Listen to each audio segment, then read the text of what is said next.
దేవుని ఘనమైన నామమునకు స్తోత్రములు. ఈ వాక్యాంశాన్ని వింటున్న మీ అందరికీ మన ప్రభువును ప్రియరక్షకుడైన యేసుక్రీస్తు నామములో మా హృదయపూర్వక వందనములు. యెషయా గ్రంథము 27వ అధ్యాయము 3వ వచనాన్ని ధ్యానిద్దాం. యెహోవా అను నేను దానిని కాపు చేయుచున్నాను, ప్రతి నిమిషమున నేను దానికి నీరు కట్టుచున్నాను.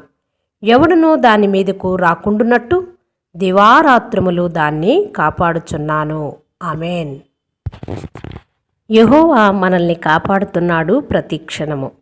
ఆయన మనల్ని రాత్రింబగళ్ళు అంటే ఏ క్షణము వదిలిపెట్టకుండా ఆయన రక్షిస్తున్నాడు. అదేవిధంగా చూస్తే మనము ద్వితీయోపదేశకాండం 33వ అధ్యాయం 29వ వచనంలో ఇశ్రాయేలును సంతోషంగా ఉండాలి అంటున్నాడు. యెహోవా రక్షణను నువ్వు ఆస్వాదించాలి. నీ మీదకు రక్షణ కవచంలా నేను ఉంటాను, నిన్ను కాపాడుతాను. నువ్వు శత్రువుల ఖడ్గము నుండి విడిపించబడతావు. మరి శత్రువులు నీ ముందు వణుకుతూ వచ్చి మరి నీ ముందు నిలబడతారు అని దేవుని మాటలు చెప్తూ ఉన్నాడు. అదేవిధంగా మనము యెషయా గ్రంథం 41:18లో కూడా చూసినట్లయితే చెట్టులు లేని కొండల్లో నీళ్లు పారచేస్తుంది నేనని చెప్తూ ఉన్నాడు. లోయల్లో మైదానాల్లో దేవుడు నీటిని ప్రవహింపజేస్తూ ఉన్నాడు.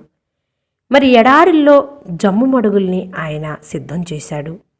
నీళ్లు లేని దేశానికి నీళ్ల ఊటగా ఆయన చేస్తూ ఉన్నాడని దేవుని వాక్యము సెలవిస్తూ ఉంది. అలాగే చూస్తే యెషయా 58:11 వచనంలో కూడా యెహోవా ఎల్లప్పుడూ మనల్ని నడిపిస్తానని చెప్తూ ఉన్నాడు. ఎండిపోయిన దేశానికి నేను నీటినిచ్చి తృప్తిపరుస్తాను అంటున్నాడు.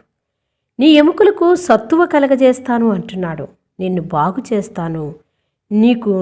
నీవు నిత్యము నీళ్లు పెట్టిన తోటలాగా ఉబుకుతూ ఉంటావు, ఎప్పటికీ నీవు ఎండిపోవు అని దేవుడు అంటూ ఉన్నాడు. మరి ఆయన ఈ మాటలు ఎందుకు చెప్తూ ఉన్నాడు అంటే రాత్రింబగళ్ళు మన మీద కోపముంచకుండా దేశముంచుకోకుండా ఆయన మనల్ని నిత్యము కాపాడుతున్నాడు. కాబట్టే ఆయన ఈ వాక్య అంశాలన్నీ పరిశుద్ధ గ్రంథములో పొందుపరిచి మనల్ని ధైర్యపరుస్తున్నాడు. మరి దేవుడు ఎంత గొప్పవాడో కదా.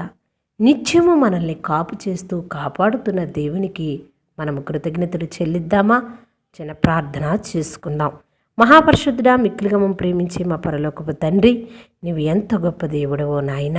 మమ్ము నిత్యము కాపు చేసే దేవుడివి, మాకు నాయన ప్రతిఫలం ఇచ్చే దేవుడివి.